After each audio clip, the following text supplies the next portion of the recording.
ଚାଣକ୍ୟ କହିଥିଲେ, ଜୀବନର ସବୁଠାରୁ ବଡ଼ ଦୁଃଖ ହେଉଛି ଗରିବ ହୋଇ ରହିଯିବା। ନିର୍ଧନର ଜୀବନ ସବୁଠାରୁ ବେଶୀ କଷ୍ଟକର ବୋଲି ଚାଣକ୍ୟ ମତ ରଖିଛନ୍ତି। ବନ୍ଧୁଗଣ, ଯଦି ନିର୍ଧନ ହେବାକୁ ଚାହୁଁନାହାନ୍ତି, ଧନବାନ ହେବାକୁ ଚାହୁଁଛନ୍ତି, ଚାଣକ୍ୟ ଏମିତି 7ଟି ନିୟମ ରଖିଛନ୍ତି ଯାହାକୁ ପାଳନ କଲେ ଆପଣ ଅତି ଶୀଘ୍ର ଆପଣ ଧନବାନ ହୋଇପାରିବେ, ଧନୀ ହୋଇପାରିବେ। ବନ୍ଧୁଗଣ, ଆନନ୍ଦ ଟିଭିକୁ ମୁଁ ଆପଣଙ୍କୁ ଅନେକ ସ୍ୱାଗତ ଜଣାଉଛି। ଆସନ୍ତୁ ଜାଣିବା ସେଇ 7ଟି ମୂଳ ଉପାୟ କଣ କଣ, ଯାହା ଆପଣ ପାଳନ କଲେ ଖୁବ୍ ଶୀଘ୍ର ଧନବାନ ହୋଇପାରିବେ। ପ୍ରଥମ ଉପାୟ, ଜ୍ଞାନ ସବୁଠାରୁ ବଡ଼ ଧନ। ଚାଣକ୍ୟ ନୀତି ଅନୁସାରେ ଜୀବନର ସବୁଠାରୁ ବଡ଼ ସମ୍ପଦ ହେଉଛି ଜ୍ଞାନ। ଟଙ୍କା, ଘର, ଜମି ବା ବ୍ୟବସାୟ ଗୋଟେ ଦିନ ଆପଣ ହାରିପାରନ୍ତି, କିନ୍ତୁ ଜ୍ଞାନ କେବେ ବି ନଷ୍ଟ ହୁଏ ନାହିଁ। ଚାଣକ୍ୟ କହିଥିଲେ, ବିଦ୍ୟା ଏପରି ଏକ ଧନ ତାହା କେହି ମଧ୍ୟ ଆପଣଙ୍କ ଠାରୁ ଚୋରି କରିପାରିବେ ନାହିଁ। ଏହି ଭାବନା ଆଜିର ଆଧୁନିକ ଜୀବନରେ ମଧ୍ୟ ସତ୍ୟ ଅଟେ। ଯେଉଁ ବ୍ୟକ୍ତି ଶିଖିବାକୁ ଚାହେଁ, ଯେଉଁ ବ୍ୟକ୍ତି ନିଜେ କିଛି କରିବାକୁ ଚାହେଁ, ନିଶ୍ଚିତ ଭାବେ ତାର ଆୟ ବଢ଼େ, ସମାଜରେ ସମ୍ମାନ ମଧ୍ୟ ପାଏ। ଜ୍ଞାନ କେବଳ ପୁସ୍ତକ ପଢ଼ିବା ନୁହଁ, ଏଥିରେ ଅନୁଭବ, ଜୀବନର ଶିକ୍ଷା, ବ୍ୟବହାର, ପ୍ରାକ୍ଟିକାଲ ସ୍କିଲ୍ ମଧ୍ୟ ସମ୍ମିଳିତ। ଯଦି ଜଣେ ବ୍ୟକ୍ତି ଦିନକୁ ଟିକେ ସମୟ ଗୋଟେ ନୂଆ ସ୍କିଲ୍ ଶିଖିବାରେ ଦେଉଛି, ତାର ଚିନ୍ତାଧାରା ପରିବର୍ତ୍ତନ ହୁଏ। ଧନୀ ଲୋକମାନେ ସବୁବେଳେ ନୂଆ ସ୍କିଲ୍ ଶିଖନ୍ତି, କାରଣ ସେମାନେ ଜାଣନ୍ତି ସ୍କିଲ୍ ହେଉଛି ଇନକମର ମୂଳ ଆଧାର। ଯଦି ଆପଣଙ୍କ ପାଖେ କିଛି ସ୍କିଲ୍ ଅଛି, ତାହେଲେ ସେଥିରୁ ଆପଣ ବହୁତ ଶୀଘ୍ର ଧନବାନ ହେଇପାରିବେ। ଉଦାହରଣ ସ୍ୱରୂପ, କେହି କମ୍ୟୁନିକେସନ ସ୍କିଲ୍ ଜାଣିଛି, କିଏ ମାର୍କେଟିଂ ସ୍କିଲ୍ ଜାଣିଛି, କିଏ ଟେକ୍ନୋଲୋଜି ଉପରେ ଅଧିକ ଜାଣିଛି, କିଏ ବିଜନେସ୍ ମ୍ୟାନେଜମେଣ୍ଟ ଉପରେ ଜାଣିଛି, ତେବେ ସେ ଲୋକ ଅନ୍ୟମାନଙ୍କ ଠାରୁ ଆଗକୁ ବଢ଼ିପାରିବ। ଆଜିର ଦିନରେ ଅନଲାଇନ ଲର୍ଣ୍ଣିଂ ଦ୍ୱାରା ଅନେକ ଫ୍ରି ନଲେଜ ମଧ୍ୟ ମିଳୁଛି, କିନ୍ତୁ ପ୍ରଶ୍ନ ହେଉଛି ଆମେ ସମୟକୁ ଏଣ୍ଟରଟେନମେଣ୍ଟରେ ନଷ୍ଟ କରୁଛେ, ବ୍ଲଗ ଦେଖିବାରେ ନଷ୍ଟ କରୁଛେ, ୟୁଟ୍ୟୁବରେ ମ୍ୟୁଜିକ ଶୁଣିବାରେ ନଷ୍ଟ କରୁଛେ, କିନ୍ତୁ କିଛି ସମୟ ବ୍ୟୟ କରି ସେ ସ୍କିଲ୍ ଶିଖୁନି। ଚାଣକ୍ୟ କହୁଥିଲେ, ଶିଖିବା ଭଳି ଅଭ୍ୟାସ ଯାହାର ରହେ, ସେ କେବେ ବି ଗରିବ ହୋଇ ରହେ ନାହିଁ। ଶିଖିବା, ଆଜି ମୁଁ କିଛି ନୂଆ ଜିନିଷ ଶିଖିବି, ଆଜି କଣ ମୁଁ ନୂଆ ଜିନିଷ ଆରମ୍ଭ କରିବି, କାରଣ ଜ୍ଞାନ ଆପଣଙ୍କୁ ସମସ୍ୟା ସମାଧାନ କରିବା ଶିଖାଏ। ଯେଉଁଠାରେ ଅନ୍ୟମାନେ ସମସ୍ୟା ଦେଖନ୍ତି, ଜ୍ଞାନୀ ଲୋକ ସୁଯୋଗ ଦେଖନ୍ତି। ଏହି ମନୋଭାବ ଆର୍ଥିକ ସଫଳତାର ମୂଳ ଆଧାର। ତେଣୁ ଯଦି ଆପଣ ଧନୀ ହେବାକୁ ଚାହୁଁଛନ୍ତି, ପ୍ରଥମେ ନିଜ ମନକୁ ଧନୀ କରନ୍ତୁ। ପ୍ରତିଦିନ ପଢ଼ନ୍ତୁ, ପ୍ରତିଦିନ କିଛି ନୂଆ ଜିନିଷ ଶିଖନ୍ତୁ, ପ୍ରତିଦିନ କିଛି ନୂଆ ସ୍କିଲ୍ ଶିଖନ୍ତୁ, ବହୁତ ଭଲ ଲୋକଙ୍କ ସହ ମିଶନ୍ତୁ, ନୂଆ ଭାବନାକୁ ଗ୍ରହଣ କରନ୍ତୁ। ଧନ ସମୟ ସହିତ ଆସିବ, କିନ୍ତୁ ଜ୍ଞାନ ଆପଣଙ୍କୁ ସାରା ଜୀବନ ଧନୀ କରି ରଖିବ। ପ୍ରଥମ ଉପାୟ ସମାପ୍ତ। ଦ୍ୱିତୀୟ ଉପାୟ, ସମୟର ସଠିକ ବ୍ୟବହାର। ଚାଣକ୍ୟଙ୍କ ମତ ଅନୁସାରେ ସମୟ ହେଉଛି ଜୀବନର ସବୁଠାରୁ ମୂଲ୍ୟବାନ ସମ୍ପଦ। ଧନ ହରାଇଲେ ଫେରିପାରିବା ସମ୍ଭବ, କିନ୍ତୁ ନଷ୍ଟ ହୋଇଥିବା ସମୟ କେବେ ଫେରି ଆସେ ନାହିଁ। ଧନୀ ଓ ସଫଳ ଲୋକଙ୍କ ମଧ୍ୟରେ ଓ ସାଧାରଣ ଲୋକଙ୍କ ମଧ୍ୟରେ ଅନ୍ତର କେବଳ ଏତିକି, ସେମାନେ ସମୟକୁ କିପରି ବ୍ୟବହାର କରନ୍ତି। ଅନେକ ଲୋକ ଭାବନ୍ତି ଯେ ଗୋଟେ ଦିନ ଭଲ ସମୟ ଆସିବ, ତାପରେ ଆରମ୍ଭ କରିବା। ଯେମିତି ଜ୍ୟୋତିଷ ଶାସ୍ତ୍ର, ଆପଣ ଗୋଟେ ଭଲ ଜିନିଷ ଆରମ୍ଭ କରିବାକୁ ଜ୍ୟୋତିଷ ଶାସ୍ତ୍ର କହେ ଆପଣ ଅଧଘଣ୍ଟା ପରେ ଆରମ୍ଭ କରିବେ, କି 5 ଦିନ ପରେ କରିବେ, କି ମାସେ ପରେ କରିବେ। ଭଲ ସମୟ ଅପେକ୍ଷା କଲେ ଆସେ ନାହିଁ। ଆପଣ ଅପେକ୍ଷା କରିବେ, ମୁଁ ଭଲ ଦିନଟା ଆସିବ, ମୁଁ ଆରମ୍ଭ କରିବି। ସମୟକୁ ଭଲ କରିବାକୁ ପଡ଼େ। ଭଲ ସମୟକୁ ଅପେକ୍ଷା କଲେ ସମୟ ଭଲ ହବନି, ନିଜ ସମୟକୁ ଭଲ କରିବାକୁ ପଡ଼େ। ଯେଉଁ ଲୋକ ଦିନ ଆରମ୍ଭରୁ ଯୋଜନା କରି କାମ କରେ, ସେମାନେ ଦିନ ଶେଷରେ ସଫଳ ହୁଅନ୍ତି। ଆଜିର ସମୟରେ ସବୁଠାରୁ ବଡ଼ ସମସ୍ୟା ହେଉଛି distraction. Mobile distraction, social media distraction, अनावश्यक कथा एसबू आम समय को खाई देउछि। चाणक्य नीति कहे ଯେଉଁ କାମ ଆପଣଙ୍କର ଲକ୍ଷ୍ୟ ସହିତ ମିଶେନି ସେଥିରୁ ଦୂରେଇ ରୁହନ୍ତୁ।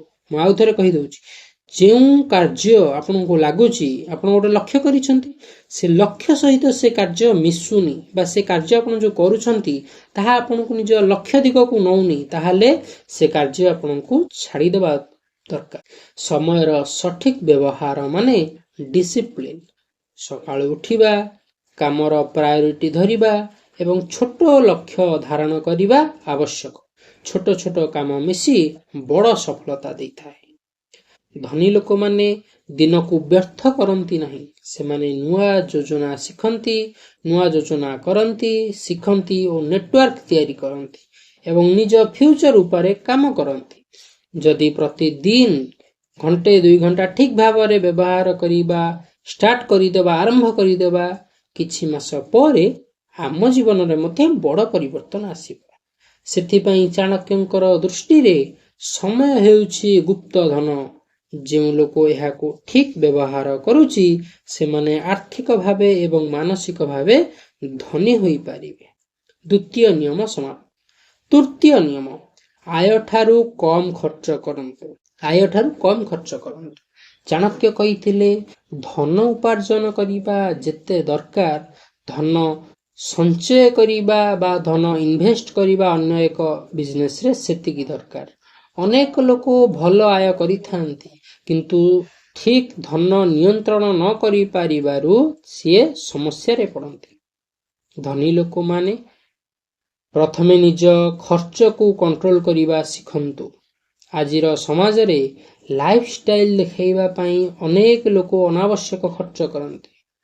ମୁଁ ଲମ୍ବା ଗାଡ଼ିରେ ଯାଉଛି, ମୁଁ ସୁଟ୍ ପିନ୍ଧୁଛି, କିନ୍ତୁ ଚାଣକ୍ୟ ନୀତି କହେ ଦେଖାଇବା ପାଇଁ ଖର୍ଚ୍ଚ କରିଲେ ଭବିଷ୍ୟତ ଦୁର୍ବଳ ହୋଇଯାଏ। ଆୟ ଯେତେ ବି ହଉ, ଯଦି ଖର୍ଚ୍ଚ ତାଠାରୁ ଅଧିକ, ତେବେ ଧନୀ ହେବା ଅସମ୍ଭବ। ସଞ୍ଚୟ କରିବା ଆବଶ୍ୟକ। ସଞ୍ଚୟ କରିବା ଅଭ୍ୟାସ ଏକ ଶକ୍ତିଶାଳୀ ଅଭ୍ୟାସ। ଛୋଟ ଆମାଉଣ୍ଟ ହେଉ କି ବଡ଼, ନିୟମିତ ଭାବେ ସଞ୍ଚୟ କଲେ ଭବିଷ୍ୟତରେ ବଡ଼ ସହାୟତା କରେ। ଧନୀ ଲୋକମାନେ ପ୍ରଥମେ ସେଭିଂ କରନ୍ତି, ପରେ ଖର୍ଚ୍ଚ କରନ୍ତି। ଚାଣକ୍ୟ କହିଥିଲେ, ଆପାତକାଳୀନ ସମୟ ପାଇଁ ଧନ ରଖିବା ଉଚିତ। ଜୀବନରେ କେବେ କ'ଣ ସମସ୍ୟା ଆସିପାରେ କେହି ମଧ୍ୟ କହିପାରିବେ ନାହିଁ। ସେଥିପାଇଁ ଫାଇନାନ୍ସିଆଲ ପ୍ଲାନିଂ ଆବଶ୍ୟକ। ଯଦି ଆମେ ଅନାବଶ୍ୟକ ଖର୍ଚ୍ଚକୁ ଭିନ୍ନ କରିପାରୁ, ତେବେ ଆମର ଧନ ଶୀଘ୍ର ବଢ଼ିବ। ଉଦାହରଣ, ଅନାବଶ୍ୟକ ସପିଂ କମ୍ କରିବା, ଲୋନ୍ ଠାରୁ ଦୂରରେ ରହିବା, ଇନଭେଷ୍ଟମେଣ୍ଟ ଉପରେ ଧ୍ୟାନ ଦେବା। ଖର୍ଚ୍ଚ କମ୍ କରିବାର ଅର୍ଥ କଞ୍ଜୁସ ନୁହେଁ। ଖର୍ଚ୍ଚ ଠିକ ଜାଗାରେ କରିବା, ଠିକ ମାର୍ଗରେ ନିଜର ଧନକୁ ଇନଭେଷ୍ଟ କରିବା, ତାହା ହେଉଛି ଖର୍ଚ୍ଚ କମର ମାନେ। ଚାଣକ୍ୟଙ୍କର ଦୃଷ୍ଟିରେ ସଞ୍ଚୟ ମାନେ କେବଳ ଧନ ରଖିବା ନୁହେଁ, ଏହା ଆପଣଙ୍କ ଭବିଷ୍ୟତର ସୁରକ୍ଷା। ଯେଉଁ ବ୍ୟକ୍ତି ଧନ ସଂରକ୍ଷଣ କରିପାରେ ସେ ଆସ୍ତେ ଆସ୍ତେ ଧନୀ ମଧ୍ୟ ହୋଇପାରେ। ତୃତୀୟ ନିୟମ ସମାପ୍ତ। ଏବେ ଆସିବା ଚତୁର୍ଥ ନିୟମକୁ। ବନ୍ଧୁଗଣ, ଚତୁର୍ଥ ନିୟମଟି ହେଉଛି ଭଲ ସଙ୍ଗତି ଚୟନ କରନ୍ତୁ। ଚାଣକ୍ୟ ନୀତିରେ ସଙ୍ଗତିକୁ ଅତ୍ୟନ୍ତ ଗୁରୁତ୍ୱ ଦିଆଯାଇଛି। ମଣିଷ ଯେଉଁ ପରିବେଶରେ ରହେ ସେହିପରି ଚିନ୍ତାଧାରା ଗଢ଼ି ଉଠେ। ଯଦି ଆପଣ ଆଳସ୍ୟ, ନେଗେଟିଭ ଲୋକଙ୍କ ପାଖରେ ରହିବେ, ତେବେ ଆପଣଙ୍କ ଜୀବନ ମଧ୍ୟ ସେହିପରି ହୋଇଯିବ। କିନ୍ତୁ ଯଦି ପ୍ରେରଣାଦାୟକ ବା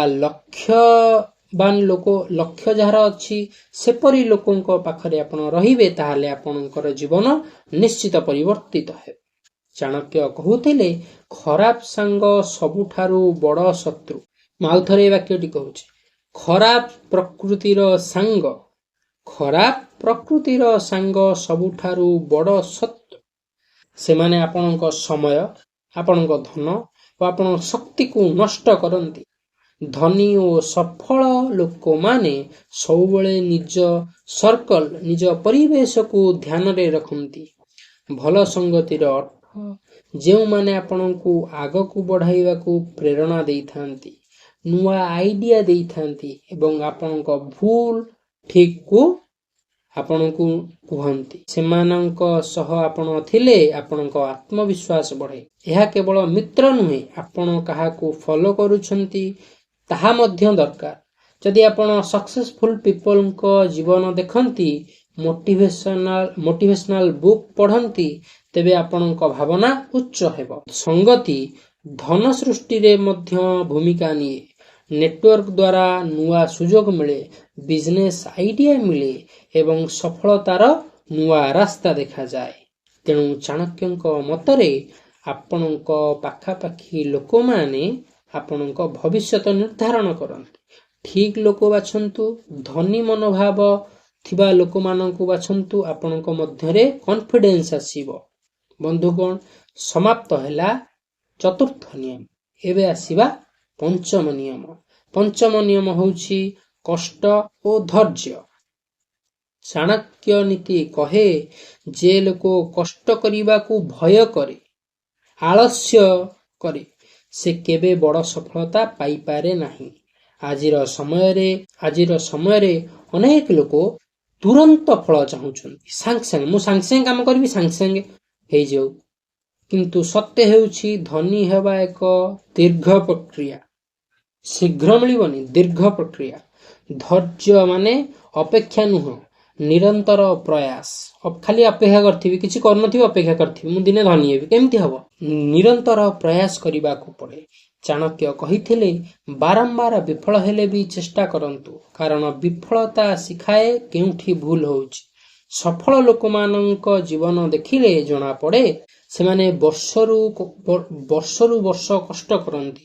ତୁରନ୍ତ ଧନୀ ହେବାର ଚିନ୍ତାଧାରା ଅନେକ ସମୟରେ ଭୁଲ ରାସ୍ତାକୁ ନେଇ ଆସେ। କଷ୍ଟ ମାନେ ସ୍ମାର୍ଟ ୱାର୍କ ମଧ୍ୟ। ଠିକ୍ ଦିଗରେ ପ୍ରୟାସ କରିବା ଦରକାର। ନିୟମିତତା, ଡିସିପ୍ଲିନ ଓ ପେସେନ୍ସ, ଏହି ତିନୋଟି ଶବ୍ଦ ମିଶିଲେ ଧନ ସୃଷ୍ଟି ହୁଏ। ମୁଁ ଆଉ ଥରେ କହିଦେଉଛି, ନିୟମିତତା, ଡିସିପ୍ଲିନ, ପେସେନ୍ସ। ନିୟମିତତା, ଶୃଙ୍ଖଳା ଓ ଧୈର୍ଯ୍ୟ, ଏହି ତିନୋଟି ଶବ୍ଦ ମିଶିଲେ ଧନ ସୃଷ୍ଟି ହୁଏ। ଚାଣକ୍ୟଙ୍କର ମତରେ ଯେଉଁ ବ୍ୟକ୍ତି କଷ୍ଟକୁ ଆନନ୍ଦର ସହ ଗ୍ରହଣ କରେ, ସେ ସଫଳତାକୁ ନିଶ୍ଚୟ ପାଏ। ତେଣୁ ହାର ମାନନ୍ତୁ ନାହିଁ, ଧୀରେ ଧୀରେ ଆଗକୁ ବଢିବା ଶିଖନ୍ତୁ। ଧୀରେ ଧୀରେ ଧନ ସଞ୍ଚୟ କରିବା ଶିଖନ୍ତୁ। ଆପଣଙ୍କ ଜୀବନ ନିଶ୍ଚିତ ଧନମୟ ହେବ। ଇଏ ସରିଗଲା ପଞ୍ଚମ ନିୟମ। ଷଷ୍ଠ ନିୟମ ଦେଖିବା। ଷଷ୍ଠ ନିୟମ ହେଉଛି ଆୟର ନୂଆ ଉତ୍ସ ତିଆରି କରନ୍ତୁ। ଚାଣକ୍ୟ କହୁଥିଲେ, ଏକମାତ୍ର ଆୟ ଉପରେ ନିର୍ଭର କରିବା ବହୁତ ବଡ଼ ଅସୁବିଧାର କାରଣ ହୋଇପାରେ। ଯଦି ଗୋଟିଏ ଉତ୍ସ ବନ୍ଦ ହୋଇଯାଏ, ଗୋଟିଏ ଉତ୍ସ ଆପଣଙ୍କ ପାଖରେ ଅଛି ଧନ ଇନକମର, ସେ ଗୋଟିଏ ଉତ୍ସ ବନ୍ଦ ହୋଇଯାଏ, ତେବେ ସମସ୍ତ ଜୀବନ ଅସ୍ଥିର ହୋଇଯାଏ। ସେଥିପାଇଁ ଧନୀ ଲୋକମାନେ ଅନେକ ଆୟର ଉତ୍ସ ତିଆରି କରନ୍ତି। ଆଜିର ସମୟରେ ଏହା ଅଧିକ ସମ୍ଭବ। ଚାକିରି ସହ side business, freelancing, online work, investment ଭଳି ଅନେକ ଉପାୟ ଅଛି। ଛୋଟରୁ ଆରମ୍ଭ କଲେ ମଧ୍ୟ ଆସ୍ତେ ଆସ୍ତେ ଆପଣଙ୍କର ଆୟର ପରିମାଣ ଅଧିକ ହୋଇଯିବ। ଧନୀ ଲୋକମାନେ ନିଜ ଟ୍ୟାଲେଣ୍ଟକୁ ଇନକମରେ ପରିଣତ କରିଦିଅନ୍ତି। ଯେପରି teaching, content creation, farming, digital skill, ଯାହା ଜାଣନ୍ତି ତାହାକୁ ଭ୍ୟାଲ୍ୟୁରେ ପରିବର୍ତ୍ତନ କରିଦିଅନ୍ତି। ଏକାଧିକ ଆୟର ଉତ୍ସ ଆପଣଙ୍କୁ ଫାଇନାନ୍ସିଆଲି ଫ୍ରିଡମ ଦିଏ। ଯଦି ଏକ ଆୟ କମିଯାଏ, ତେବେ ଅନ୍ୟଟି ସାହାରା ଦେଇଦିଏ। ଏହା ଷ୍ଟ୍ରେସ୍ କମାଏ ଆଉ କନଫିଡେନ୍ସ ମଧ୍ୟ ବଢାଏ। ଚାଣକ୍ୟଙ୍କ ମତରେ ଧନୀ ହେବାକୁ ହେଲେ ସବୁବେଳେ ନୂଆ ସୁଯୋଗ ଖୋଜନ୍ତୁ। ଗୋଟିଏ ରାସ୍ତା ଧରିଲେ ଗ୍ରୋଥ ଆସ୍ତେ ଆସ୍ତେ ହୁଏ। ନୂଆ ଭାବନା, ନୂଆ ସ୍କିଲ୍, ନୂଆ ଆୟର ମାର୍ଗ ଆପଣଙ୍କ ଧନ ସୃଷ୍ଟିକୁ ଶୀଘ୍ର କରିଦିଏ। ଷଷ୍ଠ ନିୟମ ସମାପ୍ତ। ଏବେ ଜାଣିବା ସପ୍ତମ ନିୟମ। ସପ୍ତମ ନିୟମ ହେଉଛି ଗୁପ୍ତ ଯୋଜନା ଓ ବୁଦ୍ଧିମତା। ଚାଣକ୍ୟ ରାଜନୀତି ଓ ଯୋଜନାରେ ମହାଗୁରୁ ଥିଲେ। ସେ କହୁଥିଲେ, ନିଜ ଯୋଜନାକୁ ସବୁକୁ କହିଲେ ସେଥିରେ ବାଧା ଆସିପାରେ। ସେଥିପାଇଁ ଯୋଜନାକୁ ଶାନ୍ତ ଭାବେ କାମ କରି ଆଗକୁ ବଢାଇବା ଉଚିତ। ଅନେକ ସମୟ ଆମେ କାମ କରିବା ପୂର୍ବରୁ ଘୋଷଣା କରିଦେଉ, ତାପରେ କ୍ରିଟିସିଜମ, ନେଗେଟିଭିଟି, ମୋଟିଭେସନ କମିଯାଏ। ଚାଣକ୍ୟ କହିଥିଲେ, ଫଳ ଦେଖନ୍ତୁ, କଥା ନୁହଁ। ଚାଣକ୍ୟ କହିଥିଲେ, ଫଳ ଦେଖାନ୍ତୁ, କଥା କୁହନ୍ତୁ ନାହିଁ। बुद्धिमत्ता माने सठिक समय बुद्धिमत्ता लोक माने सठिक समय सठिक निष्पत्ति नियंती। धनी लोक माने इमोशन रे नुहे लॉजिक रे डिसीजन नियंती। से माने रिस्क बुझंती और योजना पर आग को बढ़ाती। गुप्त योजना माने खराब उद्देश्य नुहे, यह निज फोकस को सुरक्षा करिबा। शांत भावे काम कले आपणक शक्ति अनावश्यक कथारे नष्ट हेबो नाही। चाणक्यଙ୍କ मतरे सफलता ପାଇଁ स्ट्रैटेजी दरकार। जदि आपण स्मार्ट प्लानिंग करी शांत भावे लक्ष्य रे काम करिवे, धन और सफलता निश्चित आसीबो। बंधुगण, चाणक्य नीति अनुसार धनी हेबार मूल मंत्र हेउछि ज्ञान, समयर मूल्य, संचय, भल संगति, कष्ट, अनेक आयर उत्स और बुद्धिमत्ता। बंधुगण, एहीपरि वीडियो निश्चित आपनकु धनवान हेबाकु मोटिवेट करिवो। किंतु बंधुगण, मोटिवेशन केवल किछि समय पाई। जदि ए वीडियो देखि आपण मोटिवेट हेइ जाउछन्ति, किछि करिबाकु भाबुछन्ति, ताहाले सेमिति करंतु नाही। निजर लक्ष्य आपण बाछन्तु। मोर कोन करिबाकर अछि, जीवन में मु कोठी पहुंचीबाकु चाहूछि, से लक्ष्य अनुसार आपण कार्य करंतु। से लक्ष्य को देखि आपण कार्य करंतु, ताहाले ही मोटिवेशन सब बेले आपनक सहारे आपनक सह रहिबो। मोटिवेशन जदि गोटे वीडियो देखिले आपण मोटिवेट हुवंती, ताहाले से वीडियो सरिवा जाय ही मोटिवेशन रहिबो। तापर आ मोटिवेशन रहिबो नाही।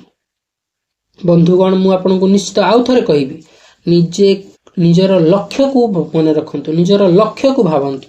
कोन आपण हवाकू चाहूछन्ती ता पई परिश्रम करंतु, ताहाले आपण अधिक समय जाए ठीक भावरे परिश्रम करि पारिबे।